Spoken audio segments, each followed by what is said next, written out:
Hey everyone, and thanks for sticking around before lunch. I'm really excited to talk to you today about the trust that we may have and that we can improve in large language models. This is actually a journey that I've been on for a very long time. I've been very excited about we used to call them multitask joint models for natural language processing. In 2018, we had this crazy idea, and some of you might remember these ancient BC, before ChatGPT times, where we would train one model for one task. You have a sentiment analysis model, you have a translation model, and we thought we could just prompt a single model and just ask it, oh, what is the translation of this sentence into German? What is the summary of this paragraph? What is the sentiment of this tweet?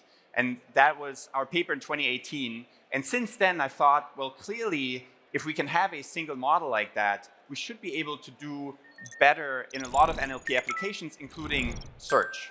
Now, of course, this paper actually famously got rejected from the ICLR conference, but it was cited by a few other people who picked up that idea, among them Alec Radford, Ilya Sutskever, and others at OpenAI, who basically took it and scaled it a lot further to have a single multitask model for all of NLP. And the rest, of course, we all know is well-known history with ChatGPT. Now, the problem is that while you can quickly be wowed by this model, if you actually try to run it in production in a company setting for a fintech company or a biotech company, then you quickly realize that you can't quite trust the outputs enough. And so I want to give you 6 of the about 24 lessons and modules that we use at U.com to actually make LLMs trustworthy and accurate. So the first one, well, here's some more examples of even big companies struggling with that. Of course, some of you may probably have seen this.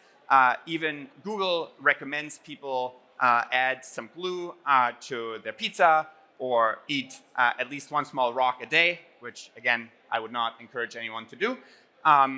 We see this even in corporate bots, where Microsoft partnered with the city of New York and basically wanted to lessen the burden of support that city workers give to companies and small businesses or landlords. But unfortunately, even that bot that I'm sure the city of New York paid a bunch of money to Microsoft for eventually gave incorrect results that encouraged landlords to discriminate people on rental assistance and gave a bunch of other advice that would have made them actually break the law. And companies are scared because when something similar happened to an airline where a chatbot just said, sure, you can get a free flight for this issue that you had, the airline actually was eventually sued and had to do exactly what the chatbot said it would do, but they didn't actually want it to say that. So this is a real problem. So now how do we make these LLMs more accurate? The first one, of course, as we often now know, is like we wanted to have an internet connection. Now, how do you give an LLM an internet connection? Well, there are SERP APIs that will give you very short snippets from Google, and there's sort of legal gray area. There is Microsoft Bing, which is not quite as good as Google, but really what you'd want is very, very long snippets, because all search indices of the past have been built for people to choose which of the blue links to click on. But for an LLM, we actually need a new kind of internet index, which we have at U.com, that gives you much longer and many more snippets for each website. And then the LLM can actually sift through all of that content and give you, and is much more likely to find the right answer. When you do that, what you can accomplish is even for very specific use cases like the city of New York, and when you ask that same question to the U.com chatbot, it will actually pick up newyorkcity.gov, the right website for that organization. And all you had to do is sort of add in New York City to the end of your query. Now, the second thing is that you want to choose the best model for the job. And you might argue, well, isn't that always OpenAI? And it is very often OpenAI, but not always. For instance, when it comes to legal reasoning, we do know that Anthropic's Claude is much better. And so ideally, in your LLM orchestration layer, you will have a router that will choose the best LM. It's also true that it's not just for accuracy, but for cost. Because if you have the simpler the question, the simpler the model can be. and the less you have to spend money on a really large LLM that will just be a much higher cost to serve. And you also see here that there are a couple of different evaluations. I encourage you all to check out LLMs, the chatbot arena, but then there are a bunch of others like the human eval that will look into more specific domains. Because if you are in legal tech, then you would want to use, very likely, Claude a lot more often. Now, the other problem, of course, is that every other week there's a new LLM, and ideally you set up your entire infrastructure such that you can really easily switch around which LLM you use. And this is something that we offer eventually to users too, but you actually want to make sure even in your backend system that you have this ability to switch around models. Because the truth is, most of these providers are not online 99.999% of the time. Yeah. Even OpenAI and their APIs have at most like 2 nines, 99. And often less than that. So you do need to have backups if you have very high throughput, high latency, and a lot of users who are very picky and will be very upset when they don't get their answers. Now, the often overlooked issue for a lot of these web connections and the trustworthiness is actually understanding citations and the citation logic better. Here is an example about a Reddit S1 filing, and you see a lot of different citations in this mode. They're actually, and I encourage you all to think about this also for your LLM applications, different modes that you can encourage through different prompts your LLM to go into. In our case, we realized that most often people want a quick factual answer, but sometimes they actually wouldn't mind waiting 30 seconds to get a very well-researched, longer answers. And so we introduced a mode called research mode that will write these longer reports where every single sentence has 1 to 3 or 4 citations. And what's interesting is that when you actually use these citations, you can very quickly verify. And this is, I think, a general rule for all of Gen AI, which is if it takes you longer to verify the artifact that Gen AI put out than it is to create that artifact, then Gen AI is probably not a good use case for your organization. And so concretely here, we have all these citations, and someone actually thought, well, I'm going to use Gemini to check whether the U.com answers were actually correct. And then interesting enough, Gemini said, no, they're actually wrong, but because we have these citations, they quickly realized that the fact check of U.com was actually wrong, incorrectly done by Gemini. So very surprising. And it kind of shows you also that you can't just rely currently on all the large LLM providers. You do have to do your own work, and you do have to do your own evaluations as well.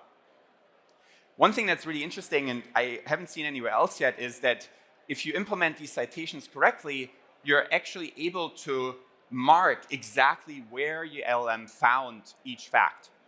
This is something that we only offer in this research mode.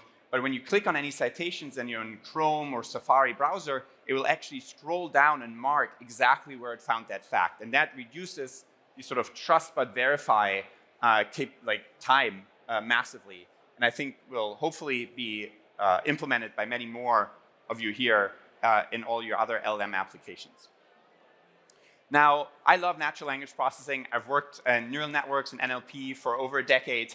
But language is not always the best way to answer a question. So one thing we found is that when users ask like, oh, what's NVIDIA's stock price, or other kind of stock questions, it is actually better to have an intent classifier before your LLM that will route your answers into different directions.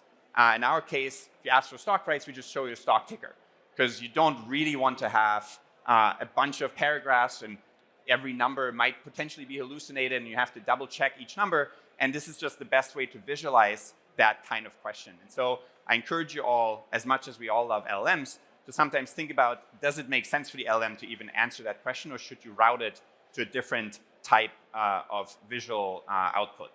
And what that means also is that you can eventually be much more accurate, because these stock tickers will just have the ground truth data connected to it. Now, dynamic prompting is another interesting one, which is depending on the question, maybe you don't need to go on the web and have a bunch of citations. right? If I ask like for a poem to my wife for our anniversary, I don't really need to have a citation behind every line of the poem, right? And you can basically, depending on the intent, either not route it to an LLM at all, or you route it to an LLM and you give it in that prompt the goal to either carefully cited sources if you're in like a research mode type of thing, or not. And so here you have a fun example. The strawberries, like are strawberries berries? Crazy fact that they're actually not technically berries. And so you want citations for such a weird fact, but then if you ask afterwards to write a story about how a strawberry wanted to be an actual berry, then you don't need any citations for that. And so you can change how you prompt the model based on that initial intent. And so dynamic prompting, super important.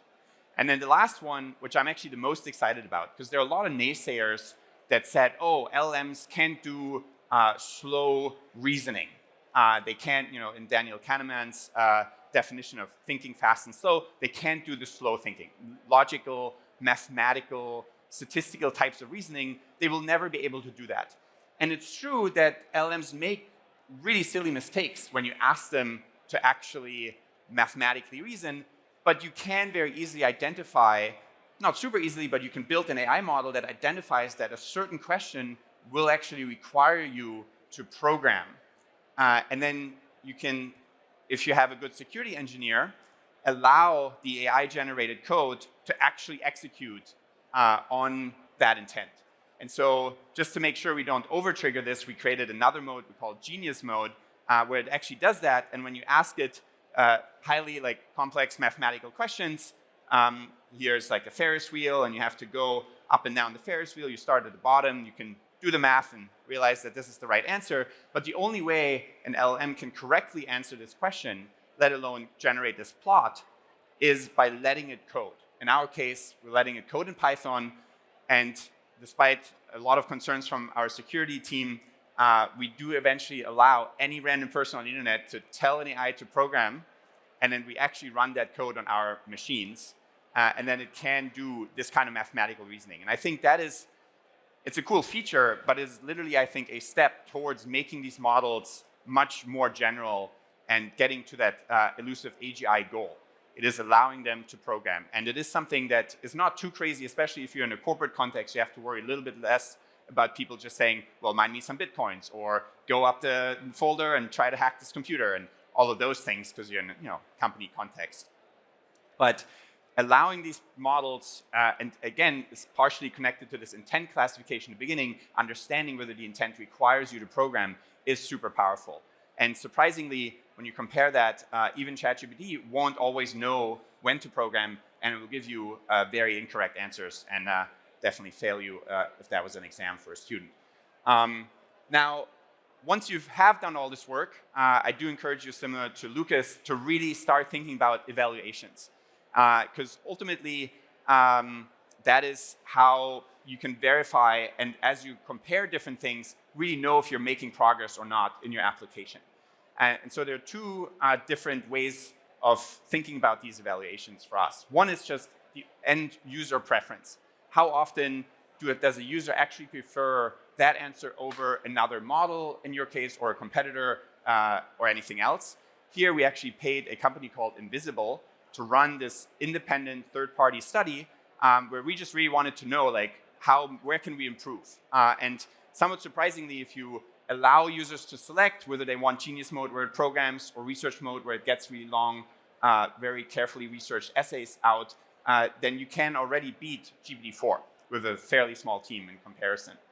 Now, what I think all of this shows, and what I think a lot of us are realizing, is that it's very easy to build a quick, semi-accurate LLM prototype. But to actually make it so that you can rely on it in a fintech context, we have hedge funds now using these tools, in a biotech context where you want to do research and bio and medicine, it actually is a lot of extra work that people underestimate currently a lot. And so to give you a sense of what the criteria were, other than just overall preference, we chose these 5 criteria to have this company kind of ask their users. There's clarity, comprehensiveness, conciseness, and sometimes conciseness and comprehensiveness are sort of at odds with each other. Accuracy, I think, the biggest one, and then faithfulness, in this case, faithfulness to the prompt. Like if the prompt says, answer the answer, or answer me like I'm 5, you know, and then the actual answer uses a lot of technical jargon, then it's not very faithful to the prompt. And so this was the result. And I know this kind of feels like, well, you ran the study, but we really did not run the study. We paid Invisible the study, and I was just telling my engineers, guys, we need to understand where we can improve and so on. Let's just give it to me straight. Where can we improve the most? And somewhat surprisingly, even compared to the premium version of ChatGPT, we're more than twice as accurate when it actually comes to the factual accuracy of these answers. And I mentioned when you're much more comprehensive, then you are much less concise. So we are behind in conciseness to GPT-4. And here's just a real example and real screenshots from the premium offerings. You're like, is this really possible? We're actually able, also if you want, feel free to send me an email. We can share this data set and the real answers. But here the question was, plot a graph of the NVIDIA revenue for the last 5 years. When I was showing this to Jensen, he's like, could have been, but it wasn't the right plot. It's definitely the left plot here. And so this internet connection is non-trivial to get right too. You could think, oh, I just take SERP API and I throw it into the prompt. But it's quite easy to confuse the models when you do that as well. You can compare free offerings in different modes and so on. But maybe the last bit is that similar to other places, like these LLMs are only as good as the data that you feed it. And so as you evaluate the different stacks and you're using RAG as in your company internal context or in the public web, you also want to try to evaluate the underlying search aspect. What are you actually feeding into the prompt? And that is, a little bit less fun and hip than LLMs right now. But if you give bad search results into your prompt, the LLM is not going to magically be able to recover from that. And so here we evaluate also the recall, how often is the actual fact in the snippets that you retrieved. And I encourage you all to carefully evaluate all the subsystems, the intent classification, as well as the search stack that you likely will use even for company internal RAG. And those are some of the lessons that we've worked on in the last year and a half or so. Thank you.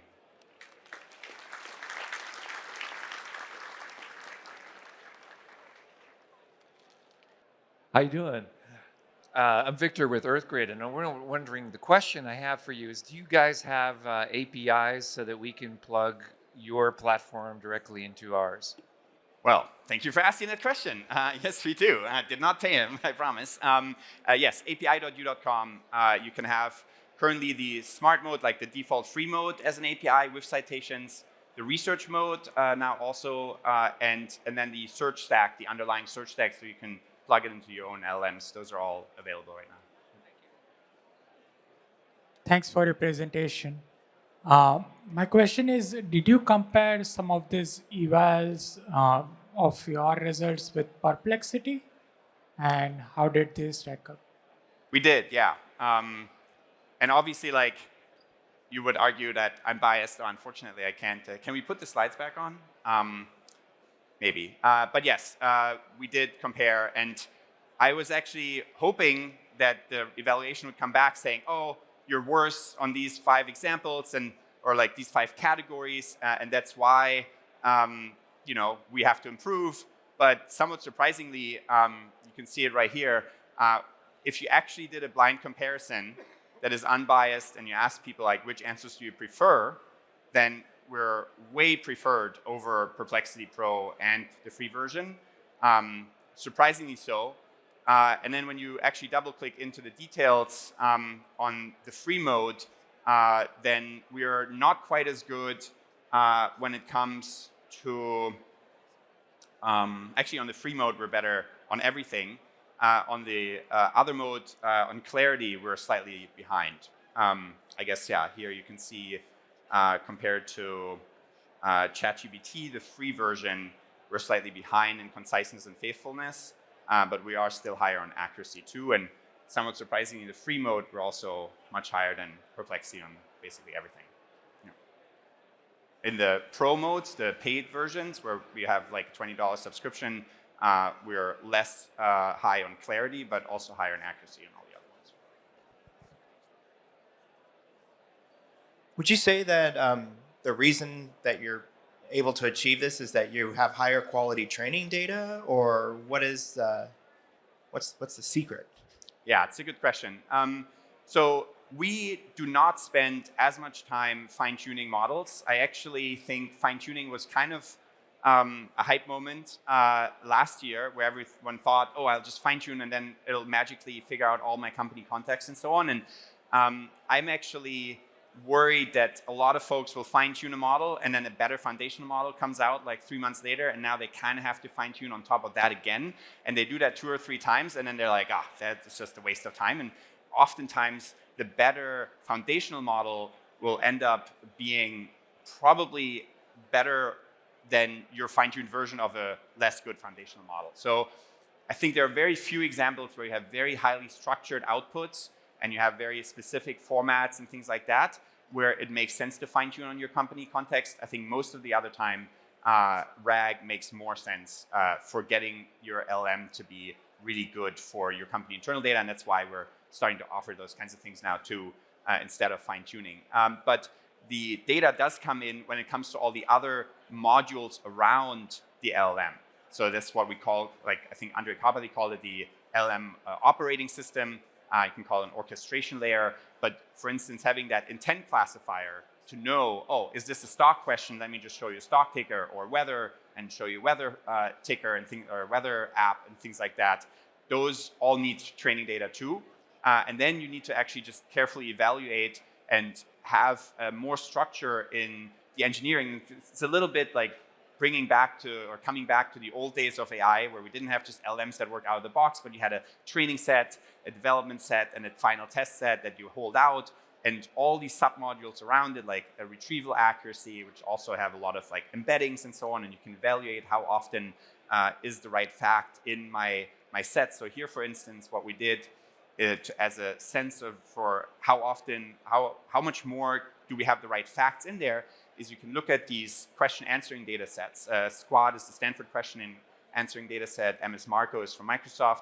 And the way these data sets are set up is you have a question, you give in a paragraph, and then you have an answer that is a snippet, a subsection of that paragraph.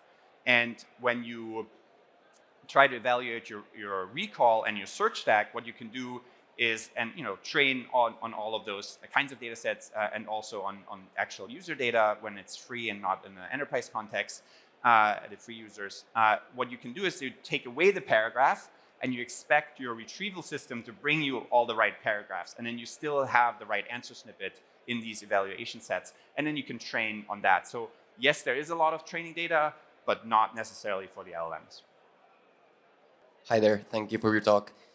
Do you offer these citation capabilities for private data? Sorry, do we offer what exactly? The citation capabilities of the research mode with Yes. your own private data? Yes, we do now. It's kind of an enterprise context. I didn't want to make too much of a sales pitch here, but we do offer those as well. Yeah, you can send me an email at richard@u.com. So you defined qualitative definitions of all the metrics like conciseness and clarity. So how do you translate that to a quantitative number? So how does qualitative evaluations result to quantitative? So ultimately, they do capture that, right? So if you have, like, you look at these, people will just eventually realize, like, the accuracy is higher. Or there's some very obvious things, like if you implement the citation logic well, and it actually scrolls down and marks in like a Chrome or Chromium-based browser, Safari, actually marks where it found that fact, that builds trust much more quickly. And we actually found some of our competition kind of ostensibly copied the citation feature, but when you actually do an evaluation study, you can basically evaluate internally how often is when there's a sentence here and there's a citation behind that sentence. You kind of expect that when you click on that citation, you will find that fact somewhere on that website. Turns out some of our competition is just like 50-50. Half of the citations don't even mention that fact at all. They're just random links behind sentences. And so those are all things that ultimately will I think prevail. And I hope when people do get disillusioned with some of these systems, they just do the extra work to make them more accurate. But yeah, I think ultimately there's of course like marketing and other things associated with all of this. But where we found the accuracy really matters is in corporate contexts, like companies, fintech, biotech, or students whose grade or graduation depends on getting answers correctly. When they actually start doing comparisons, they'll see and notice those differences. All right, thanks so much, everyone. Have a good one. Thank you.